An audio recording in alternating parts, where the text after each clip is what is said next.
को रिजर्व सीटें करनी चाहिए।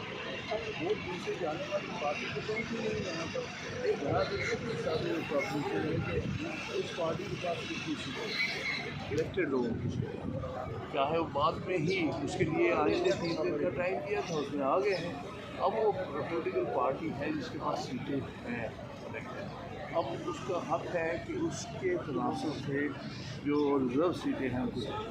अच्छा, आप बताइएगा कि 20 दिन लगभग हो चुके हैं इलेक्शन को भी, अभी तक वकला भी रोज़ाना की बुनियाद पर आते हैं, तो बॉडी लैंग्वेज क्या है इलेक्शन कमीशन की? क्या आपको मिलेगी सीटें या नहीं लगता कि आप?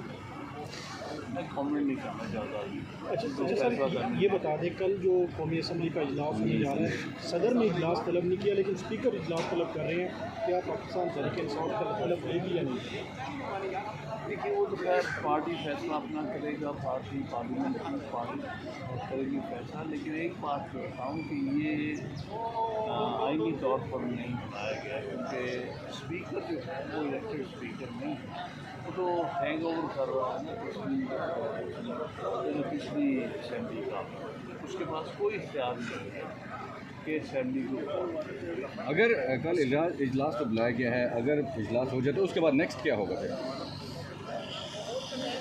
देखिए, इजलास जो होगा उसके बाद अगर ये सदारती उम्मीदवार इलेक्ट करवाना चाहते हैं उस पर खाका के एक डिस्प्यूट खड़ा होगा। मेरे ख्याल में अकलमंदी इसी में थी कि जब तक कि हाउस मुकम्मल ना हो जाए, यानी पार्टी को अपनी अपनी जो सीटें हैं रिजर्व सीटें ना मिल जाए, तब तक इजलास ना बुलाया। अच्छा सर, इसके अंदर इलेक्शन कमीशन कह रहे थे कि स्पीकर जो अदम एतमाद के बाद जिस तरह असेंबली का इजलास बुला सकता है, उसी तरह अब भी इलेक्शन जो स्पीकर है वो इजलास बुला सकते हैं।